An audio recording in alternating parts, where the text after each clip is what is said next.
What is going on, guys? Welcome to another episode of the Masculine Health Solutions Podcast, where we have the honor and the privilege of having Dr. Tracy Gapin on the show again. And the first thing that I want to ask Dr. Gapin right off the hop, why does testosterone matter? Man, great question. First of all, glad to be here with you today. So excited to get to spend some more time with you and your audience, man. It's always a good time. So testosterone is critically important. It is when you look at the 50 plus hormones that men have that all come together like a symphony. Testosterone is definitely the main driving force. It's the regulator, if you will, of so much what happens in a man's body.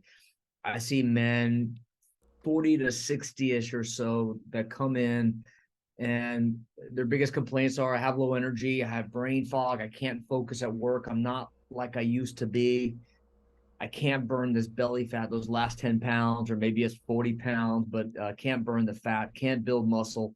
I hear guys tell me how they're in the gym for hours at a time and don't seem to see any of the gains that they used to see back in their 20s.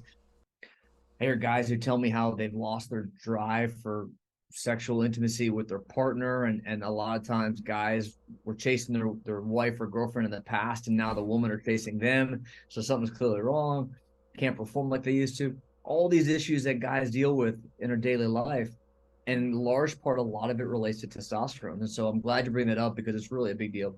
Yeah.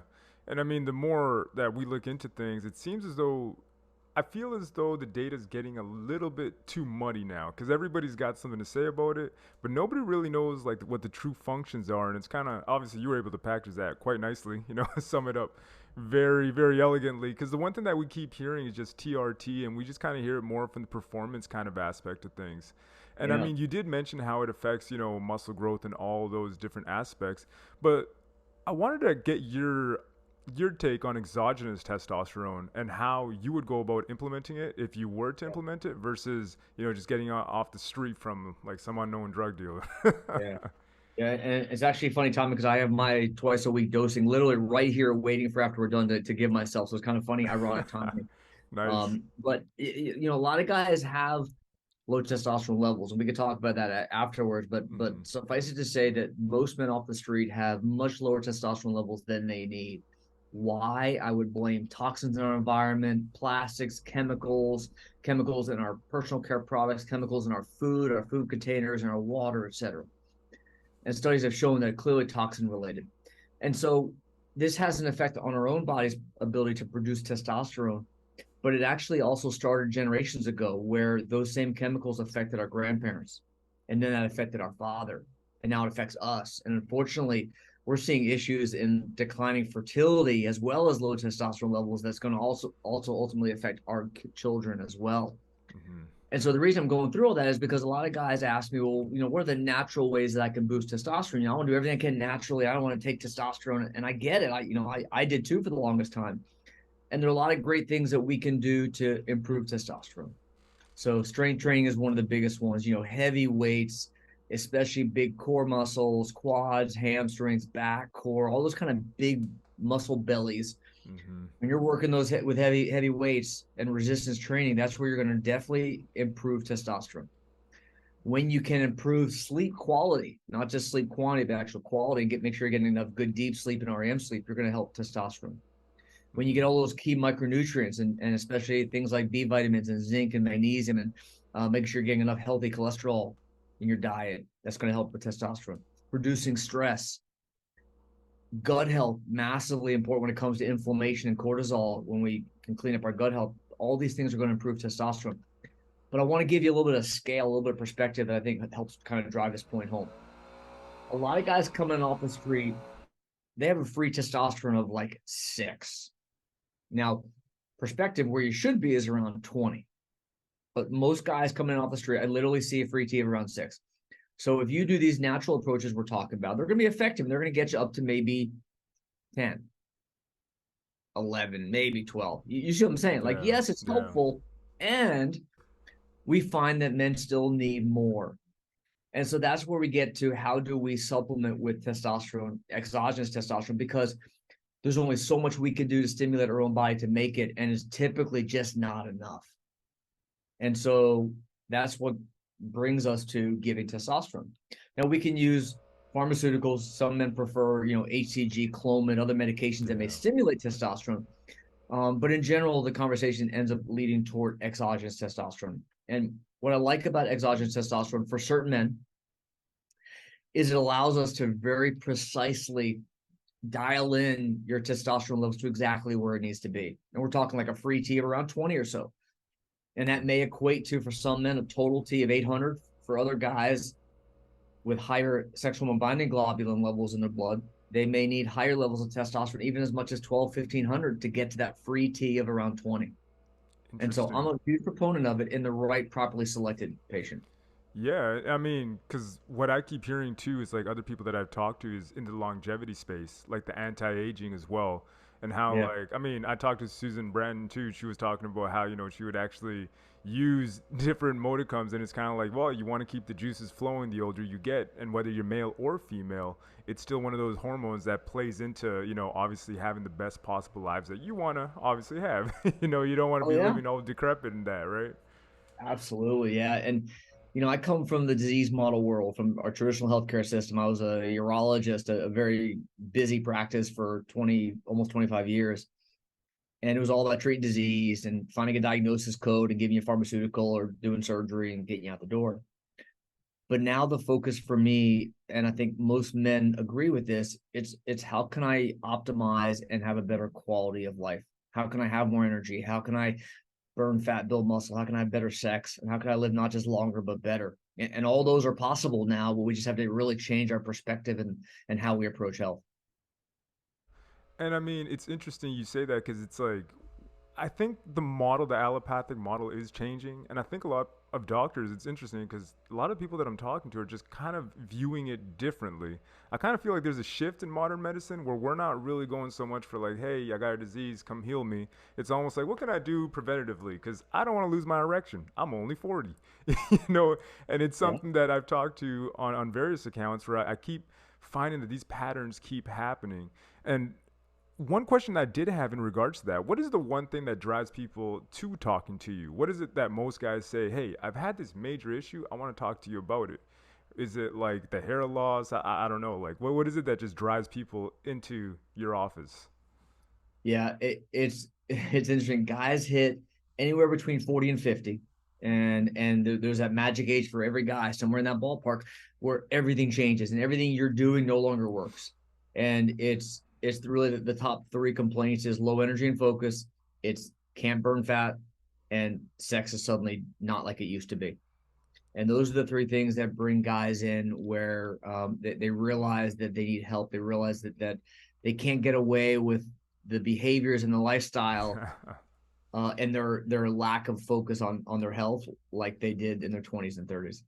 Yeah, I guess it's one of those things that I do take for granted. Granted, right now, what I try to do is make sure I have an intense workout regimen. I make sure my diet's on point. But with these guys, I guess it's kind of you got to change a lot of behavioral things too. What is um what is one thing that you say really affects penile health in regards to all of this? Because I know a lot of guys, it's almost like we wait until it's too late and then it stops working. But what's one of those things that you say really Yeah. impacts, obviously having a healthy libido, healthy sex life? Yeah, great question. So when we're looking at performance down there, it's all about blood flow. An erection it is simply increased blood flow. And so what affects blood flow? Hormones, number one, not just testosterone, nitric oxide is a hormone, a key hormone that regulates blood flow. We look at things like insulin and cortisol. These are hormones that regulate blood sugar, regulate stress. And that's how you can think of how diet and your stress levels can directly affect sexual performance. And all of these factors will affect blood flow. Inflammation. So a lot of guys have issues with poor gut health, and that may be from chronic stress. It may be from toxins in your environment. It may be from alcohol. I see guys every day. Just the last guy I saw today, new client, and I asked him how much he drinks.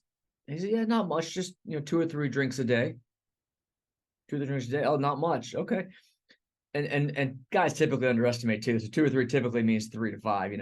So I said, "What's your drink of choice?" Vodka. Oh, cool. What do you like to drink it? What do you like to mix it with? His answer: ice. Ice. So that's the example of how like your lifestyle, your behaviors are directly impacting everything about your performance. And when I use the word performance to describe performance at work, in the boardroom, at your desk, performance with your kids playing on the ground, playing football with your kids, performance in the bedroom, in every area of your life, how you show up in life is how I think of performance. And that's all affected by your daily habits and your behavior and your accountability to yourself, and so a lot of it is when it comes to sexual performance and function, it is blood flow number one, and that's affected by so much, by hormones, by inflammation, by lifestyle, which is directly affecting things like insulin sensitivity and vascular health. And it seems as though it's almost like it's going hand in hand because, I mean, you see poor health, obviously, you're going to see declining testosterone levels, which is the one thing that I keep, again, it's like a recurring theme that's just kind of sad to see. But if there's one thing that you could change in regards to lifestyle habits that you find as a commonality amongst most of your patients, what would it be? Would Yeah. it be the drinking, smoking, or what is the one thing that you could just say, hey, you know what, if you could change this one aspect of your life before you even get on TRT or anything, what would it be? Mhm. Is it the sleep or? Great question. I believe it comes down to mindset. And for me, I would say that one Interesting. single word is accountability. It's accountability to yourself. And I'll ask guys, when I work with guys, I am hyper focused on what is your why. Like, why are you coming to see me? It's not just about having sex. It's not just about six packs.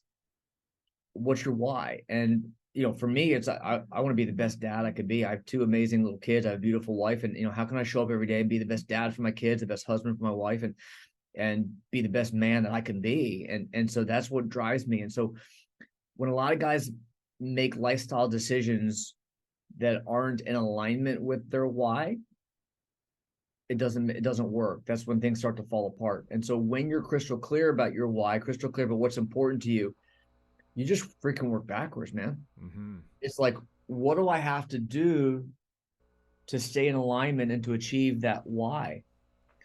And can I have two, three, four drinks a night and maintain my brain function and my energy and my focus and the way I show up every day by doing that? The answer, of course, is no. Yeah. Can I not work out at all? Can I not train for a week or two and still have the same body that I want and the same energy that I want? No. And Yeah. so then it becomes crystal clear how important it is to create that balance in your life. And so for me, I think it all comes down to, again, to accountability to what is your why. Interesting. Yeah, because obviously nothing's going to work if you don't have that accountability right from the get Yeah, go. And I that's found right. that it's interesting too, because with the clients that I train, generally it's kind of like, okay, why do you want to do this, right? You start off with that, and you're right, you reverse engineer, because usually Yeah, it's a lot more impactful when you ask them, like, hey, do you love your son? It's like, oh, shit. Well, yeah. Then maybe you should stick to the right. meal plan. That's right. So Yeah, it does get a lot simpler when you're able to break it down like that. that's right. Yeah. And I There's a find, there's, oh, go there's a ahead. psychologist, his name was Ben Hardy, Mm-hmm. and he puts out a lot of great content, and he talks about your future self. He has a great book out recently, 10x is easier than 2x, and a lot of great books out there that he's written. But the one that I'm thinking of that I think is worth emphasizing here is your future self. Mm-hmm. And I use this exercise with guys. What does your future self look like? What does he do? How does he behave? How does he think? And when you're clear about who your future self is in 10 years from now, know that you can't become your future self until you act like your future self. And Yeah. so think of, if you're that future self, does that person drink 3 nights to have 3 drinks a night? Does that person not sleep? Does that person not take care of themselves? All the things that you think about, it makes it so much easier to make those decisions. Yeah. Yeah, Yeah, because I mean, basically, what you're doing is changing the trajectory ever so slightly. It might only seem like, oh, you know what, I'm shifting it 5 to 10 degrees, but then that's long right. term, it's like the amount of change that can happen is huge. That's It's right. paramount to change, and that's, I guess, when you do that too, and you frame it from that perspective, it's very difficult for anybody to just ignore that. Yeah, right. So Yeah. I find that's a very, very interesting approach, man. In regards to testosterone as well, you mentioned muscle building. Can you break down why it plays into it? Because I mean, I've always heard it from the bodybuilding perspective, and I mean, I'm a natural bodybuilder, so for us, when we get lean, it's just like our testosterone is probably at the ground. But like, how does it actually work in regards to building muscle? Yeah, so testosterone is one of many anabolic steroid hormones. What that means is it's actually going to have a positive effect on protein muscle synthesis. So it's going to have a supportive role in helping you build muscle in the right environment of training and rest and balance and recovery, obviously, as well. When you have low testosterone, you can't do that. You're in a catabolic breakdown state. So you could think of it as either anabolic growth and development and muscle building, or catabolic breakdown and destroy and survival mode. Mm-hmm. And that's really the key difference when it comes to optimal versus low testosterone, optimal versus low DHEA, optimal versus low growth hormone, etc. All these steroid hormones are really important when it comes to optimization. Mm-hmm. Yeah. And another question I have is too, because I mean, from the bodybuilding perspective again, it's we always see guys losing their hair. What is the relationship with higher Yeah. amounts of testosterone and hair loss? Great Because I question. mean, I'm pretty happy right now. I got all the hair on my head, so I'm pretty good. But it seems as though a lot of bodybuilders kind of go through that. And why does that happen? Is it from the exogenous or just too much? Like, Yeah, great question. So when we give testosterone for performance, for optimization, to get guys to, be the best they can be, or be their absolute best. Again, I like to say, mm-hmm. I'm putting their testosterone levels up to 1,200, 1,500, maybe somewhere in that kind of ballpark to get their free T around 20. Bodybuilders are putting their levels up to like 12,000, 15,000. You see like we're talking about like Yeah, that's an astronomical. astronomical difference here. Yeah. And so it's different, completely different algorithmic or logarithmic scales of Yeah. androgenic effect. But testosterone gets converted into dihydrotestosterone, which is a much more potent, a stronger androgen Mm-hmm. than testosterone. And especially when you have massively high levels, like I just described of testosterone, that's going to I shouldn't say all, but a lot is going to convert to DHT, which will then have a massive effect on the hair follicle. And DHT is the culprit in hair loss. Now, you don't get that very often. Typically, only 1-2% of men on testosterone therapy will ever have issues with hair loss, but it's typically more the guys that have massively elevated high doses that are going to get that problem. Interesting. Yeah. So that's kind of where that stems from. What about when it occurs naturally? Is it just the same thing that's just the way Same their thing. bodies process it? Yeah, Interesting. yeah. Some guys have, and there are ways we could test this actually. Some guys have higher conversion of testosterone into DHT. There's an enzyme in our bodies that does that. And guys have higher levels of DHT are more prone to having hair loss in general, or as a result of testosterone. But very rarely will I see a guy who I put on testosterone therapy who suddenly has massive hair loss. It rarely ever happens. Interesting. And the thing is too, when you're doing your protocol, and let's say somebody is a valid, is able to go through with the TRT protocol that you got, and let's say he has already lost his hair, would you be able to implement other drugs to kind of bring it back, or does TRT treatment does it affect it in any way, positively, negatively? So giving testosterone is not going to necessarily prevent it from coming back. Certainly not going to help it come back. There are peptides, there are supplements that you can use to help recover hair loss. I would say that once you've lost it, it's much harder to get it back, and the degree of hair loss affects that. So if you have mild hair loss, you're much more likely to be able to get it back with supplements and topicals and peptides, etc.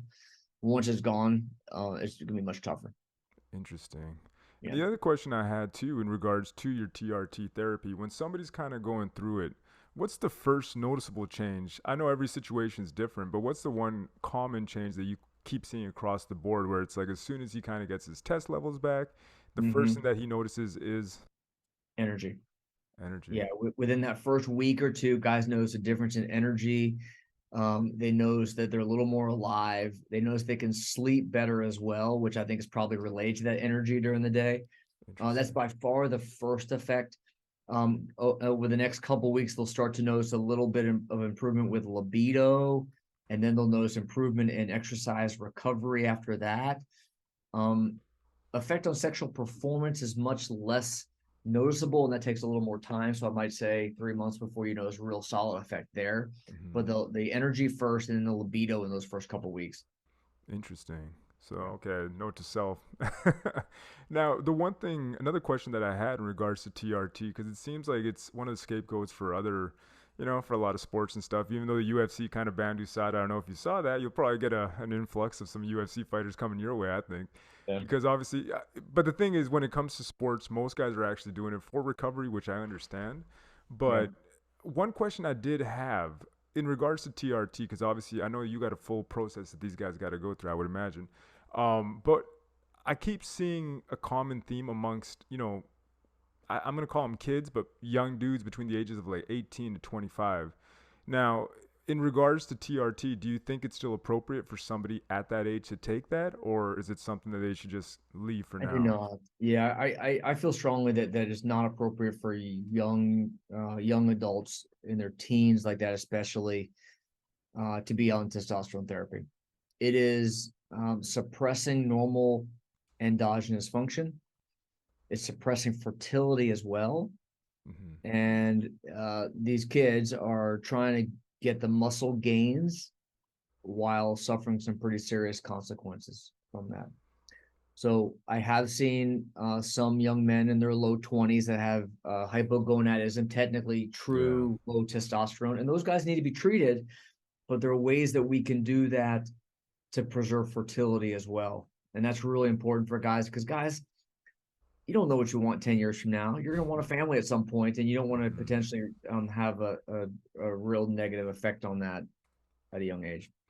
How do you go about protecting fertility then? So we want to first think about the pituitary gonadal axis, the Okay. hypothalamic pituitary axis, which means the hypothalamus in the brain is telling the pituitary to tell the testicles to make testosterone Mm-hmm. and to make sperm. Okay. That signal's Interesting. coming from the brain. When we take testosterone, we are telling the brain we have enough. We're good. And it shuts that signal off. And that's a big deal because by shutting that off now, it turns off your body's desire or ability to produce testosterone or sperm.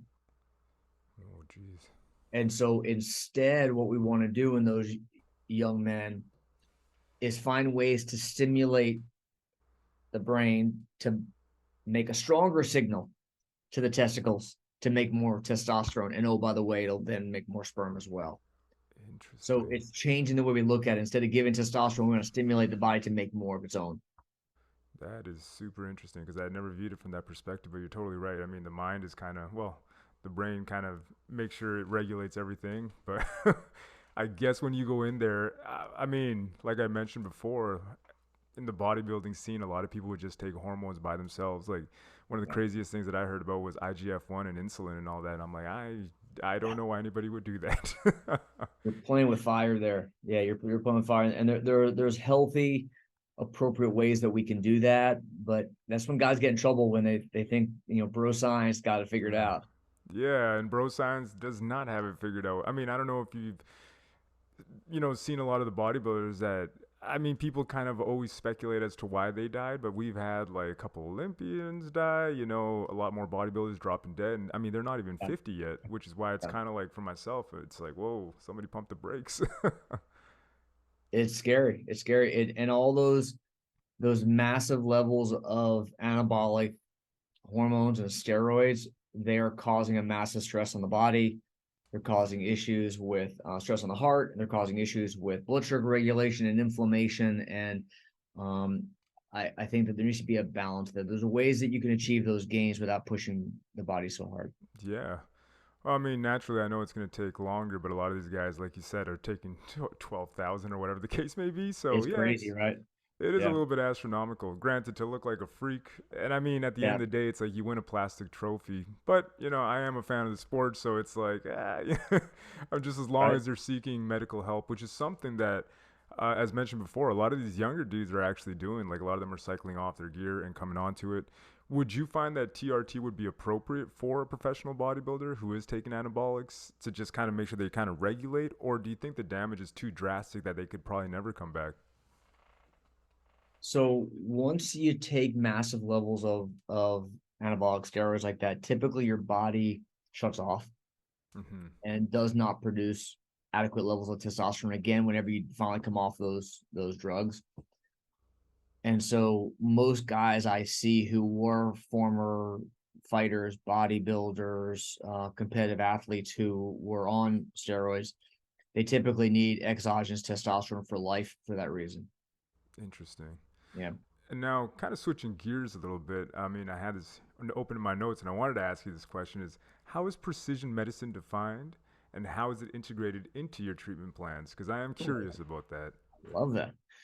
So precision medicine means that we're taking a very individualized, personalized approach with every single guy we work with. And I use the phrase one size fails all. Okay. I've never heard that before. I'm stealing Well, I that. made it up. There you go.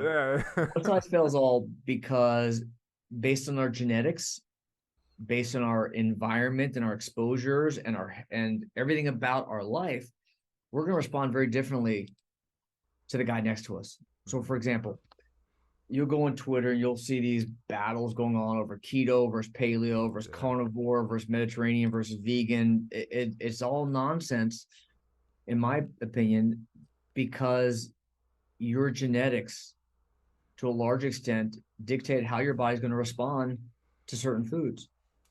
And so, for some guys, high saturated fats that you find in red meat and dairy and eggs, if you're doing keto or carnivore, may be very harmful for you. Whereas for other guys, it may be perfectly okay. And so when I work with men, precision medicine means that we look at your genetics with a simple cheek swab. I can get over 700,000 genes, Hmm. and I can specifically identify what's the right kind of diet for you. What food should you be eating? What foods are potentially problematic? What macronutrient ratios are good for you? Some guys, Mhm. they may be, believe it or not, maybe need to be eating more complex carbs to burn fat and lose weight and build muscle. Yeah. Very counterintuitive, obviously. A lot of guys think, oh, I gotta go keto or low carbs. Some Right. guys actually you need carbs. And so genetics help you understand things like that and risk for micronutrient deficiencies and risk for grain sensitivity and dairy sensitivity. Um, what kind of supplements might be right for you, what are wrong for you, Mm-hmm. how does your body do with toxin exposure, and a lot of valuable information that helps us really personalize health. Yeah. And to me, that's what precision medicine is all about: is taking to the next level and not settling for, again, what I call this is this one size fails all model. Yeah, I love that, man. I love that because it makes perfect sense. It's like Yeah, everybody trying to do the same. Ah, yeah, no, you see it all the time. It's like, dude, maybe this diet isn't for you. It's like, but you see people literally like try keto and then after 5 weeks of just failing at it, keep doing more of it and more intensely and just getting more frustrated. So yep. I find that, Right. that's a very, very good approach to it. The other question I had in regards to that, I mean, we mentioned testosterone obviously extensively, but what are other hormones that you really pay attention to when making somebody's very precise plan? Yeah. So our bodies have over 50 hormones that all come together, as I mentioned earlier, like a symphony, if you will, Mm-hmm. and they all interact with each other. So it's important that we look at all of them. And some of the ones that are overlooked in men are thyroid hormone. Most people tend to think of it as just a women's hormone, but it's very important for men as well. Yeah. It's important because it affects energy and metabolism and recovery, and it affects sleep and immune function. And so thyroid is really important. DHEA is another steroid hormone. It's a precursor to testosterone, and it's important because it helps with mood and energy. And DHEA is, again, often thought of as only important for women, but it's important for men as well. Nitric oxide is a hormone, and Yeah. it's important for blood flow. It's important for muscle building and exercise capacity and sexual performance Mm-hmm. and aerobic capacity. And so nitric oxide is really important. Vitamin D is actually a hormone, not a vitamin, it's Interesting. actually a hormone. And vitamin D is important for immune function and energy and metabolism, etc. Um, it goes on and on. Estrogen is another hormone. A lot of guys think that estrogen is the enemy, but we Mm-hmm. need estrogen. Guys need estrogen for normal sexual function and for a lot of the androgenic effects that we think of testosterone is actually in part because of estrogen. that Interesting. testosterone gets metabolized into. And so it's understanding how all these kind of come together and taking a much bigger approach. A lot of guys come in looking for, just give me testosterone, doc, and I'll get out of here. And that's fine, but I'm always, quick to emphasize that it's a systems approach that's so important, meaning understanding how all this stuff comes together in a system and how all these hormones, and I even talked about stress hormone cortisol and insulin and melatonin and all of the hormones that affect hunger and satiety and energy and metabolism. And that's why I got to look at all of them, man. They're all important. Yeah. No, I mean, you discount one. I think because I remember I forgot which podcast I was listening to where it was talking about the importance of cortisol in the body, and it's kind of like we just demonized it because we just don't understand it. And obviously, to the layman like myself, it's like I'm trying to figure out more of this. But to your point, it's a symphony. I can't just take one and then all of a sudden expect to compensate with something else and be like, oh, I'm going to be completely But fine because I've taken these cortisol blockers, which I thought was kind of a bad idea back in the day. And I still see it now where a lot of people will take it and be like, oh, it's going to help me lose 5 pounds of fat, but at what cost? And I kind of, the body always self-regulates in a way that's really interesting too, because it's kind of like, okay, if you take exogenous testosterone, you're also going to get a whole lot more estrogen and progesterone and all these other things, right? And it's kind of like, okay, well, now you got to take Clomid and all these other things to make sure that everything stays regulated, right? it's a balance. You're right, man. It's such a fine balance, and you never want to go too far on one end. Cortisol, for example, there's a very fine balance of having too much versus not enough. Exactly. Another question, I mean, because we did talk about the mind briefly, but how do you find that TRT and obviously working with patients and getting them where they need to be from a hormonal perspective? A big thing that we keep seeing is men's mental health, right? Which obviously, a lot of times, including myself, it's like, you're not suffering, you'll be fine. Yeah. But Yeah. I imagine that you've had patients tell you how they feel mentally right after, right? And going further than just brain fog, like how does it affect mood specifically? Yeah. A lot of guys have almost borderline depression with low testosterone, and they might be looking for other ways of addressing that when suddenly you correct their hormones, correct their testosterone, and um, everything becomes easier and clearer and happier, and they feel more alive, feel more like a man again, and it changes their entire perspective. Listen, it's not the end all be all. It's not the magic bullet that's going to clear all problems, but it's going to make a massive difference for a lot of guys. And I like to think of it as something that will help get guys momentum to want to make some other changes. Mm-hmm. I hear a lot of these quote health experts out there telling guys they just need to get in the gym and do heavy strength training and lift, and they start going through protocol. You got to do this to boost testosterone, this and that. Some guys, they feel like crap, Yeah. and they don't even want to get out of bed, let alone go to the gym, let alone do anything, like forget it. And so until you can give them that boost, that momentum to get them going, Mm-hmm. they're not going to do anything. And so I incorporate, for example, fitness is a big part of my protocols, but it doesn't come until after we fix hormones, after we clean up the gut and nutrition, after we get you sleeping well. Only then are most guys going to be really truly receptive to now incorporating full on fitness program into their daily life. Yeah, because to your point, it's like when you talk to somebody that's depressed, he doesn't want to get out of bed, you Yeah, know? So I'm it's not gonna like, go to why the am I going gym. to You kidding force me? that? Yeah, Yeah. I'm gonna sit there with my vodka and eat food I shouldn't be eating and just chill Mm-hmm. out and do nothing because you have no drive, no motivation, and so you got to fix that. You got to get him going first. Yeah. Interesting. And I wanted to get your take on it because obviously looking at the notes again is epigenetics. Could you explain that to our audience and what that's all about? Yeah. So epigenetics is simply the science of how our lifestyle, our behaviors, our environment directly affect genetic expression. And so Mm-hmm. epigenetics means typically or literally over the genes. That's what that means is your genes are, as people have used the phrase, not your DNA is not your destiny, Mm-hmm. meaning that you can overcome your genetics if you understand them and know how to tweak your life accordingly. So let me give you an example. ApoE, I talked about this briefly earlier with the saturated fats. ApoE is a gene that regulates how your body processes saturated fats. Saturated fats are things like red meat and dairy and cheese, milk, eggs, that kind of stuff. Mm-hmm. Certain variants of the ApoE gene, ApoE4 is called. You could be an ApoE33, ApoE34, or ApoE44. If you have one or two of those fours in there, that increases your risk for developing early onset Alzheimer's disease, Oh boy. cognitive decline, cardiovascular disease, and actually ultimately mortality. So Boy, if you're an that's heavy. ApoE4, you want to know about that because you have an increased risk of those major problems. However, this is really cool. If you limit your saturated fat intake, okay, if you limit it to under 5% of your daily caloric intake, that risk goes away by simply limiting the saturated fat in your diet. Wow. So wouldn't you want to know your ApoE status, what your genetics are on that? Because that's epigenetics, meaning that your behavior, you can directly affect that risk by simply changing what you eat. Wow. And so that's how powerful epigenetics is, to understand how your genes work and how with simple tweaks in your daily life, you could really have a big impact. Wow. That's that's intense. I mean, I always heard about epigenetics. I mean, the first time I had heard about it was from Bruce Lipton about, forming your Yeah. reality and changing things around you. And I was kind of like, that Yeah. sounds kind of woo woo. But the more I got into it, the more I'm like, okay, genetic expression can be in some way influenced by our thoughts, by what we do. And I mean, to your point, it's like by diet directly, like that's pretty substantial. Yeah. Absolutely right. Yeah.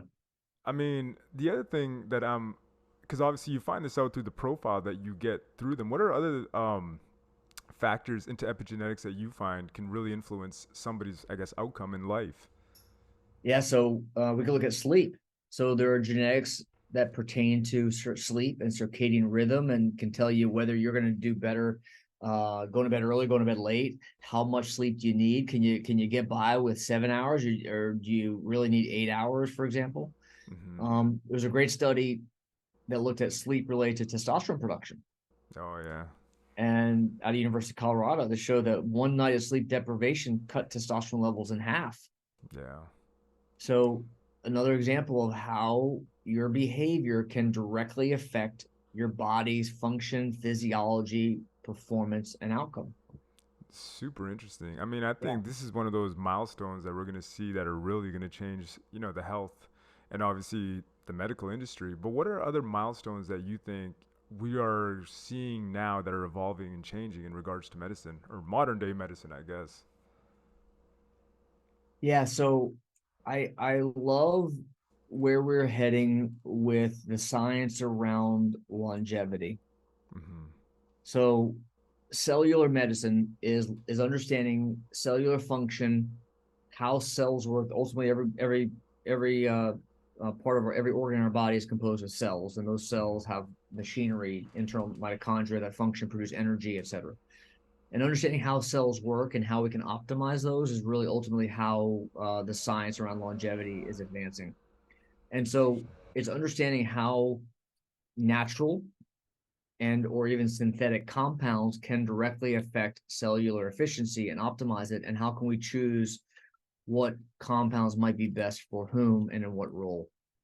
And that's putting it very simplistic, but there's a lot of really incredible advances that we're seeing on a daily basis around that, whether it's peptides that we can use, whether it's natural molecules, whether it's mitochondrial, enhancing mitochondrial function, whether it's affecting biologic age. This is pretty cool stuff. I'm not sure if you Yeah. know this, but Yeah. we can measure biologic age now, and actually look at by measuring marks on our DNA, understand how our body is aging, not chronologically, of course, Yeah. but Yeah. physiologically. And you can see if what you're doing is actually, helping or hurting your ultimate lifespan. Yeah, I mean, there's that one dude, I forgot his name, but he basically took like his son's blood, I think, and he infused it into his own. It's this kind of crazy story, but he reversed his biological age to Yeah, be about Brian 26. Johnson. Yeah, Yeah, and he talked about, I don't know how expensive the protocol was, but it's super interesting. not cheap. Yeah, I mean, I know the one thing I'd always heard about before was just kind of like our telomeres are too short, therefore we can only live to like 120, 150, or well, max 150, but nobody really. Well, maybe there's people out there. But yeah. that being said, do you think that the extension of life itself will be up to 150 in the near future? Do you think it's a possibility with the way things are changing? I think that's incredibly optimistic. Okay, I think the reality is that we're going to see incremental change. That we may see in the next 10 years, we may see an increase in lifespan by a couple of years. I think we interesting. may see a couple more years here or there. I think that there's going to be improvement and advances in that field, but I think it's a little far fetched to think 150 is reasonable right now. I think it's gonna be incremental. It's coming eventually, but I think Mhm. people are on the media hype around it has gained such momentum that people are going crazy about it, and there's still a long way to go. So I think Yeah. it's gonna be more incremental changes here and there, a couple years here, a couple years there. The other question I had too, in regards to TRT and obviously the protocol that you're doing, and obviously this holistic approach, which I think, like I said before, I think this is really the future of medicine and the way that it should be heading. How do you see that impacting all these diseases such as cancer, the chronic disease that take everybody out, Alzheimer's, Yeah, dementia, all that stuff? What yeah, kind of impact do you think this approach will do into hopefully curbing the death rate, the mortality issues, the obesity? great question, and that's really a passion of mine. Is how do I affect that? Because we know that the number one killer in men is cardiovascular disease, without Yeah. question. Number two is cancer. Like we know that without question. So, And so if we can impact that, we're going to affect longevity. mm-hmm. And so a big passion of mine at the Gapin Institute is taking a very proactive, preventive approach so we can focus on optimization so that you don't develop those diseases, you don't develop those problems. Because the truth is that once you develop chronic illness, once you develop cardiovascular disease, once you have chronic kidney disease, once you have lung cancer, etc., you're on this downhill slide, and it's very tough to reverse it at that point. So the key is to stop you before you start falling off that cliff.